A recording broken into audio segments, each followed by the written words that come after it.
Welcome to the Crawlcast. I'm your host, George Krawczak, and this is my predictions for Money in the Bank 2025. And if you like this type of content, make sure to hit that subscribe button. Now let's get started. And keep in mind, this is being recorded before SmackDown, so a match or two may be added. So the first match is the women's Money in the Bank ladder match, which is Alexa Bliss versus Roxanne Perez versus Rhea Ripley versus Julia versus Naomi versus Stephanie Vaquer. So I think Stephanie Vaquer is going to win this one because they clearly see her as like the future of the women's division. Triple H is so high on her from her time on NXT. She had her little tag team run, and so I imagine that she is going to get the briefcase. This one's a tough one because, like Alexa Bliss, I don't think it's going to be her. Roxanne Perez, it could be Roxanne. She's been doing some nice work lately. Rhea Ripley, I don't think it's going to be her. It's a little bit weird to me because I thought she would have had a match at Money in the Bank because she was doing the tag team stuff with Io Sky. And so I thought that was going to lead to a match for the two of them at Money in the Bank. But then all of a sudden, Rhea Ripley's in the match, which that's just a little bit weird to me. Uh, so I don't think it will be Rhea Ripley, but it could be her. Julia could be her because she also seems like she's kind of part of the future with Stephanie Vaquer. Naomi, she's been doing amazing, great heel work so far. Maybe if Jade wins the women's title, she can cash in on Jade to screw her over. But I don't really see Naomi, and then, like I said, Stephanie Vaquer. So, like, my top picks are probably Stephanie Vaquer, Julia, or Roxanne, but I think it will be Stephanie Vaquer. It's a tough one because I think in both these Money in the Bank matches, anyone can win. The next match is Lyra Valkyria versus Becky Lynch for the Women's Intercontinental Championship. I think Becky Lynch is going to win because it is weird. They've been going back and forth, but if Becky's trying to do her big new heel thing that, she's the one that screws over younger talent, I think it'd be a great way to build great heat for her if she wins the Intercontinental Championship and steals it from Lyra Valkyria. Their match ended really weird when they wrestled last at, I believe it was Backlash, if I remember correctly, and it was weird.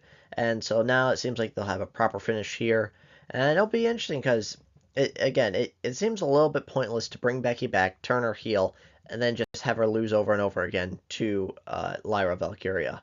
But we'll see. I think Becky Lynch will win and be the new women's Intercontinental Champion.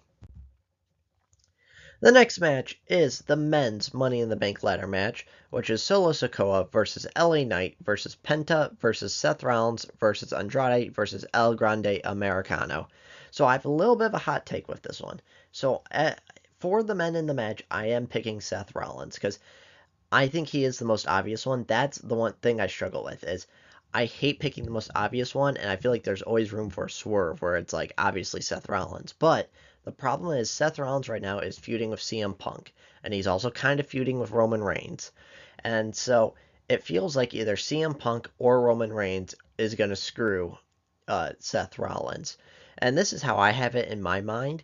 I could, again, be completely wrong, but they added El Grande Americano to this match as a masked character. I think Chad Gable's going to wrestle, was it Vikingo in AAA on earlier in that day. And what's going to happen is he's going to get super injured and come out all bandaged up so his entire body is covered. And then El Grande Americano is going to win Money in the Bank. And he'll take off his mask and it will be CM Punk.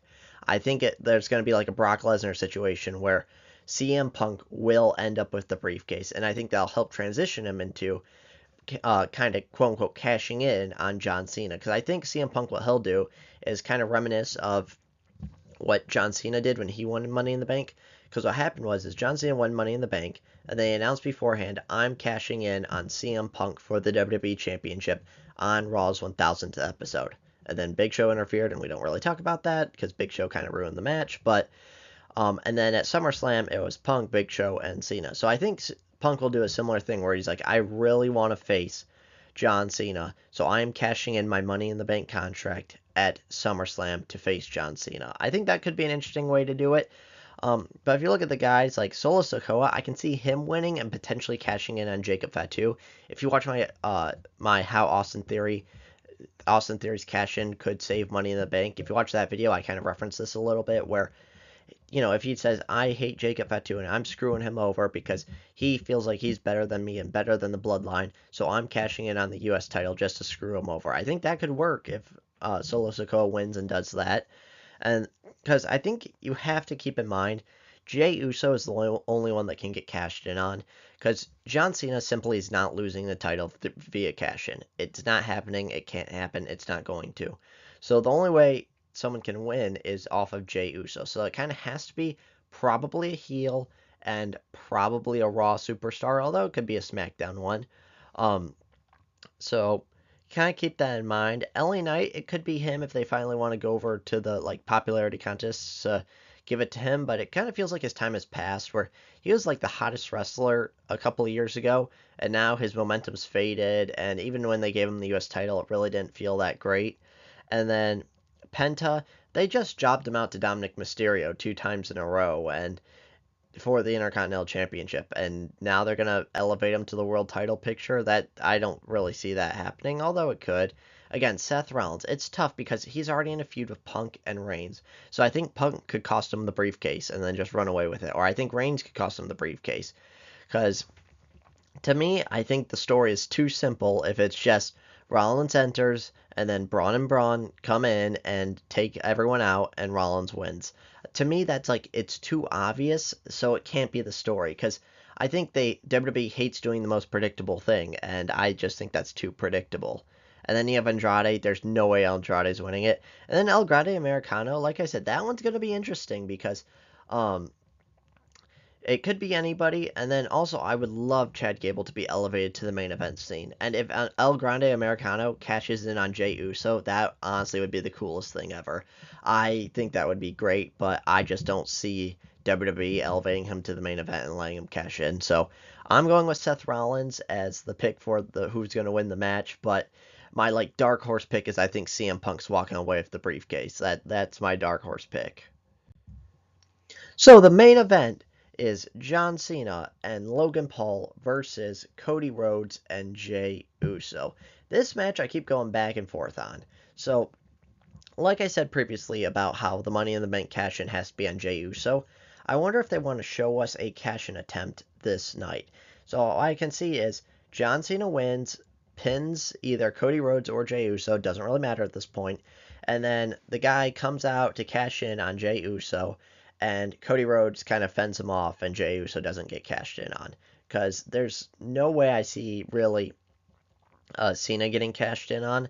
So it's kind of do you bring the crowd home happy with Cody and Jey winning, or do you kind of leave them disappointed with Logan Paul and John Cena winning? And then I also saw rumors that Travis Scott might be wrestling at SummerSlam, so he could interfere and help Cena win. My answer to that is no. Don't. No more Travis Scott. We're done. You tried, you failed. Move on.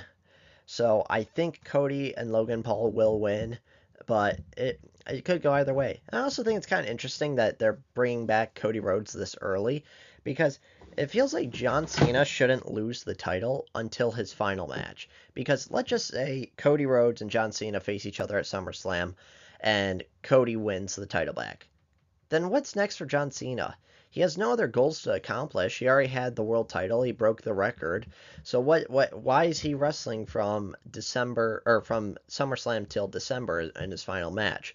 So this tells me maybe Cody Rhodes won't be the guy because also if Cody loses at SummerSlam, why does he deserve another shot come December? So it'll be very interesting. Like I said, I think Cody Rhodes will win, or I think John Cena and Logan Paul will win. It'll be very interesting. So let me know your thoughts in the comments below. And if you like this type of content, make sure to hit that subscribe button like it owes you money, and I'll see you on the next one.